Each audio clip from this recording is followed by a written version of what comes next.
Saber Cotidiano no Ar, vamos falar hoje sobre a civilização Mochica, que é uma civilização mais ou menos dos anos 800, do ano 1 ao ano 800 da Era Comum, que está mais para o norte do Peru. E por que eu escolhi essa civilização para falar? Porque tem um elemento aí que é a questão da guerra ritual, que eu achei super interessante a gente trazer aqui e confrontar também com as questões contemporâneas das nossas guerras.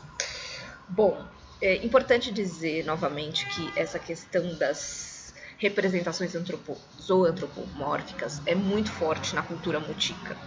Por quê? Porque eles também acreditavam na questão da serpente, do felino e da ave. Esses três elementos, esses três animais, compunham aí um panteão que ajudava a explicar a existência do submundo, do inframundo, do mundo nosso, da nossa vida e do mundo de acima. Lembrando que o mundo de acima e o mundo de abaixo não tem essa hierarquia de ser um melhor que o outro, mas são mundos do além, que podem ser para cima ou para baixo, mas isso não significa que um seja melhor do que o outro. Nas cerâmicas mochica, por exemplo, a gente tem essa representação de um senhor, né, de uma pessoa decorada com penas na cabeça, ou a parte da serpente enrolada, né, uma serpente de duas cabeças, que também é um símbolo, a serpente de duas cabeças, do arco celestial, que está conectada com esse mundo daqui. Além disso, a gente percebe como na cerâmica mochica estão representados os deuses locais, né, os governantes que se colocavam como deuses, então eram a representação dos deuses, e eles lidavam então com elementos simbólicos que ajudavam a população a relembrar que eles eram os representantes dos deuses na Terra. Os mochica eram excelentes arquitetos, engenheiros, administradores, e essa cultura mochica se desenvolveu com a presença de chefes regionais muito poderosos e que eram pessoas, né, da alta sociedade da época. Então eram pessoas de poder, de muito poder.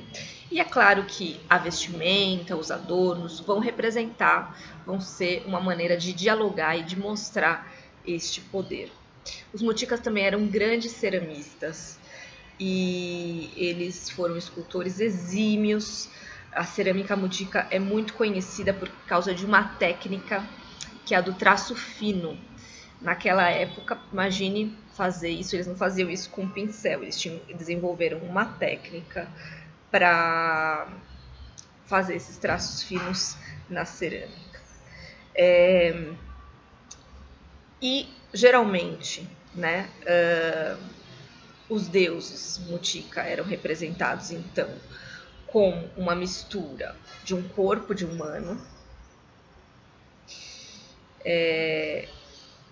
essa parte aqui de cima da cabeça de serpente, né, orelhinhas de felino e em cima os penachos, as plumas das aves. Então a gente vê a mescla desses elementos presentes na representação. E essa divindade foi descoberta, uma dessas divindades foi descoberta justamente por Rafael Larco, que é o fundador do Museu Larco em Lima. Então essa divindade chamada El Apaek, elementos dela estão presentes em vários objetos mochica, seja na cerâmica, nas roupas costuradas, nos objetos pessoais, todo um conjunto de lugares e objetos em que essas representações aparecem. A arte mochica, então, ela é claramente uma referência, né, da linha fina na cerâmica, é uma técnica de desenhos em que havia cenas mitológicas, cenas também do cotidiano, que aparecem ali representadas. Então, histórias são contadas através da A arte da cerâmica também é como se fosse um livro, né? Só que num formato redondo. E a cerâmica mujica, então, ela é muito bonita, ela é muito... Lembrando que essa cerâmica ela era depositada no momento da morte, então ela ia junto com as pessoas. Não era uma cerâmica de uso diário, né, para comer, para beber, mas era uma cerâmica muitas vezes ritualística e funerária. E o que a gente tem mais para aprender sobre a questão mujica? Tem a questão de entender a guerra. A guerra ritual. A guerra ritual era muito presente no Peru. E o que acontecia? Havia sacrifícios rituais de pessoas, né? Essas pessoas eram pessoas de outras civilizações e elas eram raptadas e usadas para esse sacrifício à divindade. Os guerreiros eram degolados e o seu sangue era colhido e colocado em vasos, em copos cerimoniais, para ser oferecido aos sacerdotes, representantes dos deuses. E aqui não cabe nenhum juízo de valor a nós, mas é interessante perceber como os guerreiros que iam também combater, havia todo um preparo ritualístico para esta guerra. Eles iam vestidos de indumentárias, de joias, de metais preciosos, ou seja, não se tratava efetivamente de ganhar do outro, mas de estar ali com os objetos cerimoniais, religiosos. Eles estavam vestidos não para ter a mobilidade de um guerreiro, de lutar e de ganhar e de aprender uns aos outros. Era uma guerra mais cerimonial. Hoje as guerras, a gente sabe, são motivadas por interesses políticos, econômicos, territoriais. Não se tratava disso naquela época.